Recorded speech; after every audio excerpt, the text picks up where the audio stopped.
what's up? It's Richie here with Statifying Football. These are the Week 12 college football games. Only two more regular season weeks left in the college football season. These are the noon games.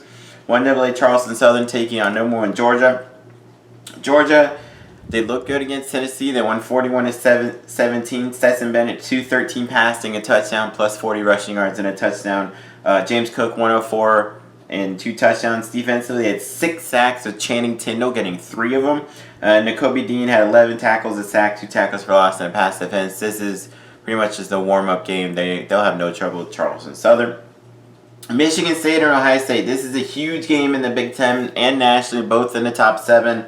Whoever wins this game will be in the driver's seat going to Michigan the last week of the season for the Big Ten for that side of the division. Michigan State, they beat Maryland 40-21. Peyton Thorne, 287, 4 touchdowns. Kenneth Walker ran for 143 and 2 touchdowns. Jaden Reed, 8 catches, 114 and 2 touchdowns. And defensively, they had 4 sacks in that game. Ohio State looked really good on offense against Purdue, 59-31. C.J. Stroud, he's right up there with Bryce Young for me for the 1 and 2 in Heisman. He passed for 361 and 5 touchdowns. Maya Williams ran for 117. Jackson Smith and Jigba, 9 catches, 139 yards and a touchdown. Garrett Wilson, 10 catches, 126 yards and 3 touchdowns. They had 624 yards of offense. Denzel Burke had 11 tackles and a pass defensively. This is going to be a really interesting game. It's going to be a fun game. It could be a pretty high-scoring game, but I think in the end, Ohio State will just have a little bit too much for Michigan State to handle. But Michigan State, Kenneth Walker is going to run all over them. Peyton Thorne is going to get his. Like I said, this is going to be a high-scoring, fun game to watch. Ohio State's picked by 19. I'm not sure if they'll win by that much, but I do think they end up winning kind of comfortably, maybe by about 14. But I got Ohio State winning and a huge, huge matchup there. All right, Iowa State and Oklahoma. This is actually a pretty big game now in the Big 12. Iowa State, they lost on a last-second field goal to Texas Tech, 41-38. Brock Purdy, 356, 3 touchdowns, 2 interceptions, and 34 rushing yards. Xavier Hutchinson, 8 catches, 112 yards, and Jake Hummel had 10 tackles. Oklahoma, they were upset. They lost to Baylor, 27-14. Neither quarterback looked really good. Caleb Williams, 146, 2 interceptions. He did run for a touchdown. And Spencer Rattler came in and couldn't do a whole lot himself. Brian Asamoah, 10 tackles and a tackle and a half for loss.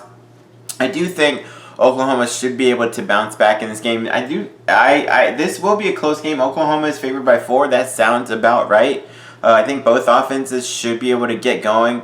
Breece Hall, the running back for Iowa State, he's one of the best running backs in the country, and Baylor ran for 296 yards on Oklahoma. So Iowa State has a real chance to get another upset here and beat Oklahoma. I don't think they will. I think Oklahoma outlasts them in the end, but I'm going to say Oklahoma wins a close game. All right, Prairie View A&M against Texas A&M.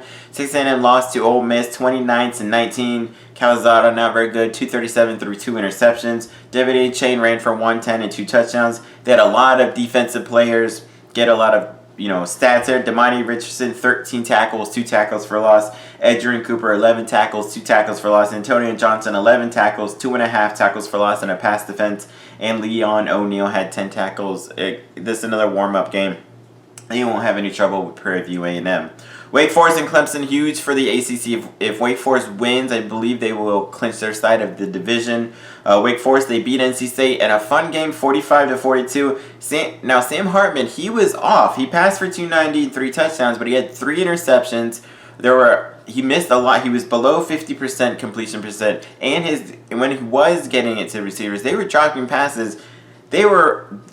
Put it this way, this is how good their offense is and how good their team might be. They were off a lot and still put up 45 points in that game. Hartman also added 43 rushing yards and a touchdown. They were able to force 3 turnovers there. Clemson had a good game against UConn, 44-7. DJ Uiagalelei, not very good though. He used below 40%, 241, a touchdown and pick. It was their defense that won. They had 6 sacks and only allowed 99 total yards in the game.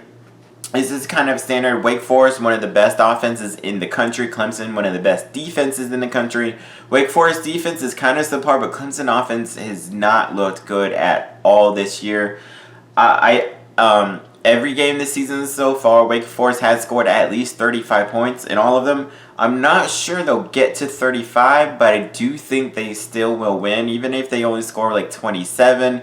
Clemson's offense, I'm telling you, just has not looked very good this year. And I think Wake Forest should be able to win a pretty good game in the end there. Clemson's favored. I think Wake Forest ends up winning. Purdue and Northwestern. Purdue lost 59-31 to Ohio State. Aiden O'Connor looked good though, 390, 4 touchdowns. David Bell, 11 catches, 103 yards. Jalen Alexander defensively had 10 tackles and a half tackle for loss.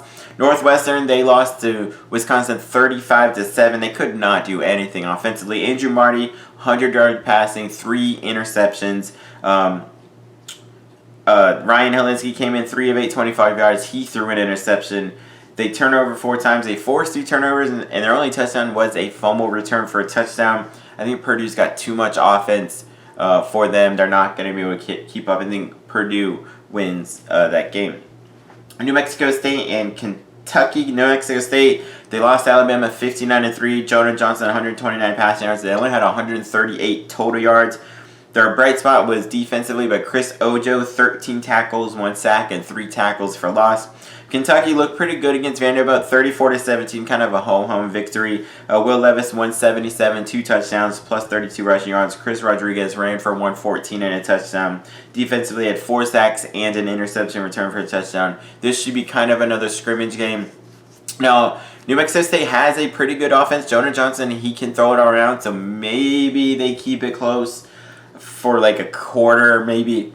But I don't know about that. I'm going to say Kentucky wins. Tennessee State, Mississippi State. Mississippi State, their offense looked awesome against Auburn. They were down 28-3. They scored 40 straight points. They won 43-34. Will Rogers, 415 yards and 6 touchdown passes. They will not have any trouble at all against Tennessee State.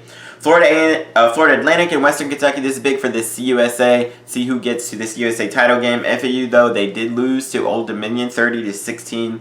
And Cozy Perry passed for 187 and a touchdown. Johnny Ford ran for 101 and a touchdown. Jordan Helm, 15 tackles, a pass defense. And TJ Young had 11 tackles. Western Kentucky, they got bowl eligible. They've been looking awesome here this year. Bailey Zappi, he leads the nation with 42 touchdown passes. Against Rice, they won 42-21. He had 482 yards, 5 touchdown passes in that one. Mitchell Tinsley, 10 catches, 198, and 2 touchdowns. They had 587 yards of offense. They turned it over 4 times. Florida Atlantic has a potent offense. They haven't looked very good lately, but they can put up points. So Western Kentucky has to not turn it over to do it. Western Kentucky did force 5 turnovers, though. Western Kentucky's looked really good.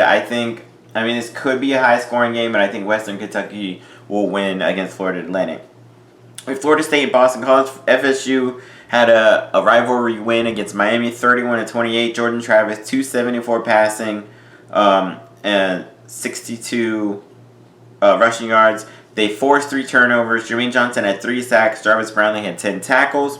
Boston College, they looked good with Vil Djokovic back from injury. They beat Georgia Tech 41-30. Djokovic passed for 310, 2 touchdowns, and ran for 71 yards and 3 touchdowns. Patrick Garwo ran for 104. They put up 505 yards of offense. Josh DeBerry, 10 tackles, 2 tackles for loss.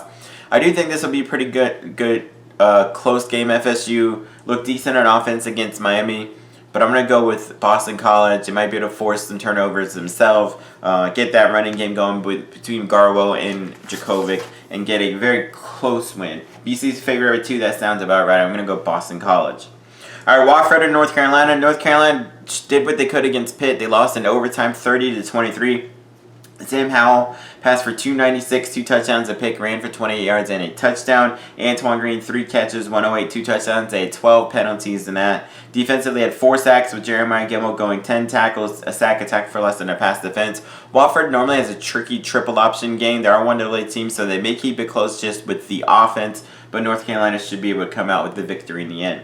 Rutgers and Penn State, this is actually a pretty big game. Rutgers trying to get bowl eligible. Penn State's kind of looked iffy so far. Rutgers, they beat Indiana 38-3. Now, It was mostly their defense. They did run for 218 yards, but they had 6 turnovers, 10 tackles by Drew Singleton. Penn State, they lost 21-17 in Michigan. Sean Clifford, 205 and a touchdown. Ellis Brooks, 16 tackles and a half tackle for loss. Brandon Smith, 10 tackles and a pass defense. Clifford, I'll say this, both defenses are good. That's how Rutgers won it. The edge goes to Penn State, I believe, with Sean Clifford. Vedral's been solid for Rutgers, but that's about it. He just kind of managed it. They just win with their defense. Clifford can make plays. He can run it. Jahan Dotson, one of the best receivers in the country. I'm going to go Penn State to win that game. Penn State's favored by 17. I'm not sure they win by 17. It's going to be, I think, a really close game. All right, UMass and Army. UMass, they lost to 1AA Maine 35-10. Brady Olsen 14-29, 113 and touchdown. Really, the only bright spot is Alice Merriweather did run for 177 yards. Army destroyed Bucknell 63-10. They had 18 different players with at least one rush in a game. That's the most this, believe this millennium. They ran for 428 yards at 8 rushing touchdowns. They only held Bucknell at 175 yards. I expect more of the same. I think Army runs all over UMass. They're favored by 37.5. That seems to be that seems about right. I'm gonna say Army wins big.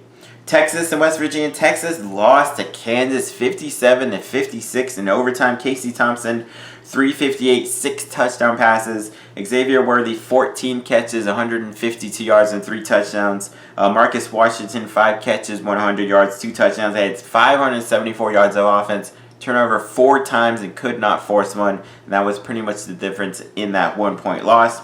West Virginia lost 34-17 in Kansas State. Jared Dagey 268, 2 touchdowns, 2 picks, and turnover 3 times. I'm going to say Texas will be the one to bounce back here. They do have a really good offense. West Virginia's defense is decent, but their offense hasn't played quite up to par this year. I'm going to go Texas bouncing back from that dreadful loss and get a decent victory here. All right, USF and Tulane. USF showed pretty well against Cincinnati. They did lose 45-28. Tim McLean, 245, a touchdown, 2 picks, ran for 1. Jimmy Horn, 5 catches, 101, and a touchdown. They had 4 turnovers, but they forced 3 turnovers in that game. Antonio Greer defensively had 14 tackles. Tulane lost in overtime to Tulsa, 20-13. Michael Pratt, 13-30, 178, and a touchdown. Ty J. Spears ran for 104. Defensively, they had 4 sacks and forced 4 turnovers. These are kind of 2 weird teams. The records aren't very good, but their offenses can put up some points. It potentially could be a high-scoring game. But Tulane's favored by 5.5. I'm going to flip it here. I'm going to go USF actually gets another win. They've looked on the field, looked pretty good. They should have at least probably 2 more victories this season. I'm going to say Tim McLean, the running game, I think they get something going. I think they will be able to beat Tulane. All right, Kent State and Akron. This is huge. Kent State leads their side of the MAC division. They lost a couple of weeks ago to Central Michigan, 54-30. Dustin Crum, 322 and 2 touchdowns. Dante Cephas, 5 catches, 100 yards and a touchdown. They turned it over 3 times. Nico Bolden, 12 tackles and pass defense. AJ Mussolino, 11 tackles, a sack, and a tackle for loss. And CJ Holmes had 10 tackles. Akron, they lost to Western Michigan 45-40. Zach Gibson, 305, 2 touchdowns. Konata Mumfield, 11 catches, 122 and 2 touchdowns. Mike Matheson, 8 catches, 112, and a kick return for a touchdown. They had 13 penalties. They can't do that if they want to stay close against Kent State. And defensively had an interception return for a touchdown. Akron has played good teams. Western Michigan and Ball State really, really close. They could have won both of them. They may keep it close against Kent State, but Kent State, they still have that flash-fast offense. They're able to put up a lot of points in a hurry, and I think they'll be able to do that in the game. I got Kent State winning, becoming bowl eligible, and keeping that lead in the division. All right, Texas State and Coastal Carolina. Texas State lost 38-30 to Georgia Southern. Tyler Vitt, 276 and an interception. They had a block punt return touchdown. Asana Tupou had 10 tackles and a half tackle for loss. Coastal Carolina, they were upset by Georgia State, 42-40. Brian Carpenter, 233, a touchdown and a pick. Braden Bennett ran for 128 and a touchdown. Isaiah Likely, 7 catches, 101 and a touchdown. Defensively, the safety inside Kelly had 12 tackles, a half tackle for loss, and a pass event. That was Georgia State. They played pretty well. They almost beat Louisiana Lafayette the week before. I think Coastal Carolina, especially if Grayson McCall, if their quarterback can play, they shouldn't have a lot of trouble with Texas State. Even if he does, I do think Coastal Carolina, they'll bounce back. They have a really good team, and they'll be able to win. All right, Illinois and Iowa, kind of an interesting. This may be a low score game. The over under is only 38.5. These teams play defense. They don't score a lot. Potential upset alert here for Iowa. Illinois is coming off a bye. They beat Minnesota 2 weeks ago, 14-6.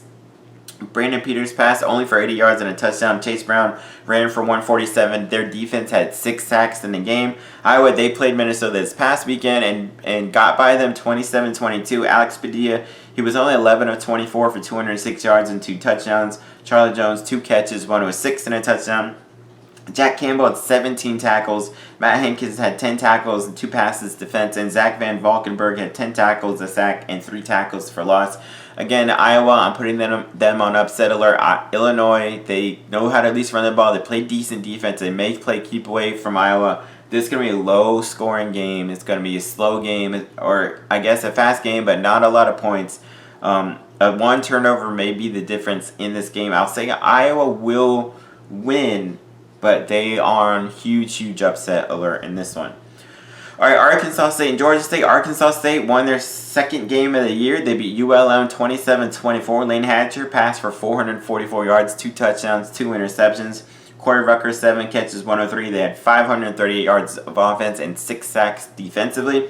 Georgia State got that big win against Coastal Carolina, 42-40. Darren Granger passed for 188, 2 touchdowns. Defensively, they had 4 sacks in that game. This could be a pretty high-scoring game. Arkansas could beat Georgia State, but Georgia State, they really want that bowl eligibility. They're 1 win away. I think they will get it, but Georgia State's favored by 16.5. I can't see them winning by that much. It'll be a closer game than that. All right, Georgia Tech and Notre Dame. Georgia Tech, they lost 41-30 to Boston College. Jordan Yates, 126, a touchdown, a pick, and they had a kick return for a touchdown. Notre Dame, they beat Virginia 28-3. Jack Cohn, 132 yards, 3 touchdowns, and they had 7 sacks defensively. Now, Georgia Tech, if Jeff Sims can play, they potentially could upset Notre Dame. They're very inconsistent offensively. They can be explosive, but their quarterbacks, they tend to turn it over quite a bit. If they don't turn over, they can turn it over. They can put up a lot of points and may be able to keep it Notre Dame. I'm going to put Notre Dame on a small upset alert, but I'm not sure it'll happen. I'm going to say Notre Dame, though, will win in the end. All right, and the final one of the noon games, Washington and Colorado. Washington lost 35-30 to Arizona State. Dylan Morris, 151, a touchdown, a pick. Defensively, had 4 sacks. Carson Bruner had 14 tackles and 11 tackles by Jackson Sermon. Colorado lost 44-20 to UCLA. They're up 27 and let it go. Brandon Lewis, 158. Jarek Broussard ran for 108. This could be a pretty close game. Washington has a good defense, but nothing on offense. Colorado's looked better recently. If they can get Jarek Broussard in that running game going, they could come out with a victory here. Washington, though, they're 4-6. They're trying to, remain bowl eligible. I do think they'll win a close game against Colorado there. But yeah, it'll come down kind of to the wire. So those are the noon games. Check out my other videos later. Peace.